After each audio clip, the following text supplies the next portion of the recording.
अभी कौन भड़का रहा है अभी जानती हूँ। मुश्ताक जी और फैज खान जी, पहले मुश्ताक जी आप समझाइए, फिर फैज जी आप समझाइएगा। मुझे सिर्फ इतना जानना है, अभी जो अजीज खान साहब ने कहा, ये वक्फ दान में दी हुई जो प्रॉपर्टी है, या मुसलमान जब वक्फ करता है तो किस नियत से करता है मुश्ताक मलिक जी? उसके जहन में क्या ये रहता है या नहीं कि गरीब मुसलमानों का, यतीमों का, जो मिस्कीन है उनका, गरीबों का कुछ भला हो जाए? नहीं, आपने बिल्कुल सही डिस्क्रिप्शन दिया है वक्फ का, इसमें कोई दो राय नहीं है। अब दूसरी बात यह है मैडम कि भाई जो समझिए कि वक्फ में बहुत से गड़बड़ियां हुए हैं, बहुत से लूटमार मचा है, इससे कोई इनकार नहीं है, इससे बिल्कुल इनकार नहीं कर रहे हैं। बिल्कुल हम बहुत क्लैरिटी के साथ क्रिस्टल क्लियर बात कह रहा हूं कि वक्फ बोर्ड में बहुत सा समझिए कि साहब लूटमार मचा है, उसमें पॉलिटिकल जमातें भी हैं, वक्फ माफिया भी है, लैंड माफिया भी है, बहुत सारे लोग हैं।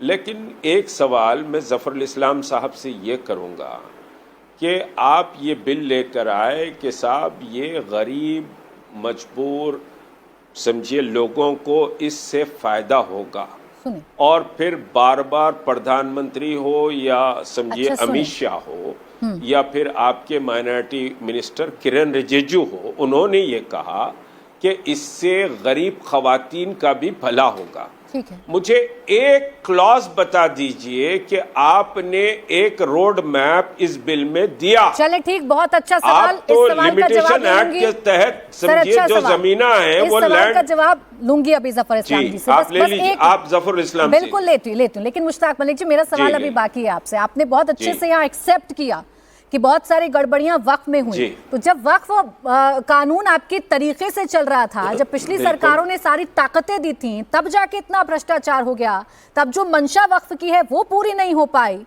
तो अब करने दीजिए सरकार जो कर रही है, थोड़ा वक्त इनको भी दीजिए फिर।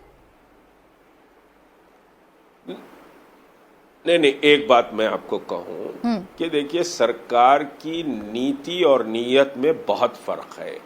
आप पूरा बिल आपने स्टडी किया है, उस पूरे बिल को अगर आप देखें तो सिवाय जमीनों को हड़प लेने या जमीनों को लैंड माफिया के हवाले करने, अगर आप लिमिटेशन एक्ट क्यों हटा रहे हैं?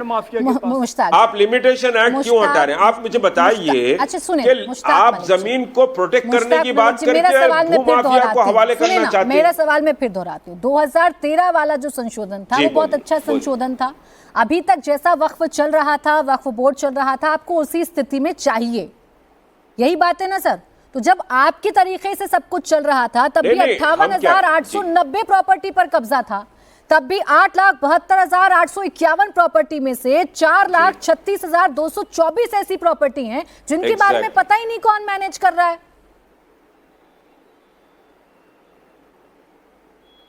आपका सवाल बिल्कुल वाजिब है, मैं उसको बिल्कुल समझिए कि साहब एक्सेप्ट भी कर रहा हूं, लेकिन मैं ये कह रहा हूं कि जो बिल आया है उस बिल में आप मुझे बताइए कि प्रोटेक्शन का कहां कौन सा क्लॉज है? आप तो डिलिमिटेशन को खत्म कर रहे हैं, आप वक्फ बाय यूजर को खत्म करना चाह रहे थे। मुश्ताक जी, जब सब कुछ खराब है, मैं कंफ्यूज नहीं कर रहा हूं, मैं आपके सवाल का जवाब दे रहा हूं। ना, जब आप मान रहे हैं कि आप मेरे जवाब को नहीं मान रहे, वो दैट इज डिफरेंट। मैं कोई नहीं होती आपके जवाब को मानने वाली, लेकिन जब आप खुद मान रहे हैं भ्रष्टाचार है और कह रही है सरकार कि हम ये सब ठीक करेंगे, प्रॉपर्टीज को मैनेज करेंगे, तो क्या दिक्कत है? फैज खान, लेकिन जो मैं कह रहा हूं उसको तो यही शब्द समझ में आ रहा है, नियत और नीति।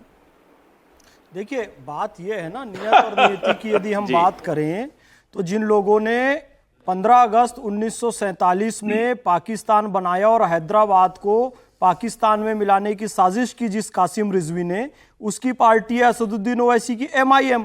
तो इनकी नियत और नीति तो 1947 से जग जाहिर है। कहते थे कि हैदराबाद को पाकिस्तान में मिला देंगे और सेना लेकर दिल्ली गए थे कासिम रिजवी कि सरदार वल्लभ भाई पटेल से युद्ध करेंगे, लेकिन सरदार वल्लभ भाई पटेल ने उनको उनकी हैसियत दिखा दी। तो नियत खराब तो उनकी है। दूसरी बात मैं आपको बताऊं कि क्लॉज आपके पास पहुंचूंगी मैं, जरा शहाबुद्दीन जी के पास चली जाती हूँ।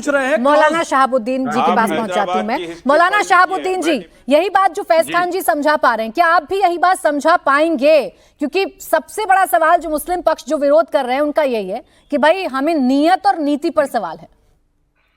शहाबुद्दीन साहब बहुत सुलझे हुए हैं, ये बहुत मेरे सुलझे हाथ हुए हैं में शहाबुद्दीन साहब। वक्फ संशोधन बिल है और ये वक्फ संशोधन बिल 16 पेज का है और ये वक्फ संशोधन बिल 16 पेज का है और इस 16 पेज में 48 पॉइंट है। इसमें वक्फ संशोधन बिल के इस मुसव्वदे में कहीं भी नहीं लिखा है कि मस्जिदें, मदरसे, खानकाहें, ईदगाहें, कब्रिस्तान छीन लिए जाएंगे। कहीं भी एक लफ्ज भी कोई नहीं दिखा सकता इस 16 पेज में।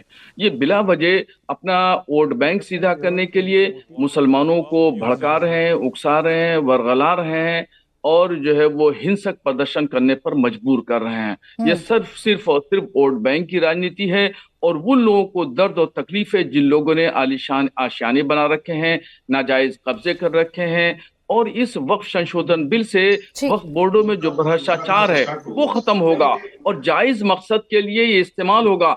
वाकिफ ने जिस मकसद के लिए इसको वक्फ किया था, यानी खैर के काम, फलाह और रिफाह के काम, जन कल्याण के काम, उस काम में अब खर्चा किया जाएगा। तो इसलिए इन सब लोगों को परेशानी और दर्द हो रहा है। शहाबुद्दीन जी, आपने बड़े अच्छे से समझाया। बोर्ड में कहीं भी कोई मस्जिदों को खतरा लायक नहीं है। मैं बहुत एक सिंपल सा छोटा सा सवाल पूछूंगी जो कि मौलाना शहाबुद्दीन जी की बातों से मुझे समझ में आया और वो सवाल यही है, आप बताइएगा आदिल हसन जी, क्या आपको अच्छा नहीं लगेगा कि ऐसे लोगों पर जो बिचौलिए बनकर या ऐसे लोगों पर जो अपना कुछ चंद रुपयों का फायदा देखते हुए गरीब मुसलमानों के साथ खिलवाड़ करते हैं, अगर वो एक्सपोज हो तो क्या आदिल हसन साहब को अच्छा नहीं लगेगा?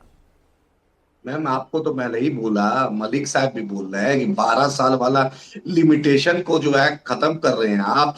जिस पर कब्जा है वो कब्जा आगे करते रहे। पहले जो इंक्रोचमेंट करता था वो नॉन अवेलेबल था, अब आप उसको अवेलेबल कर दिए हैं। तो ये बात तो साफ जाहिर है कि आपकी नीयत में खोट है, आपकी नियत ही नहीं है। और जो खोजा मुसलमान का यतीम खाना था उसको प्रधानमंत्री जी के सबसे अजीज दोस्त उसको रखे हुए अपना आलिशान मकान में, उसको छुड़वा दीजिए।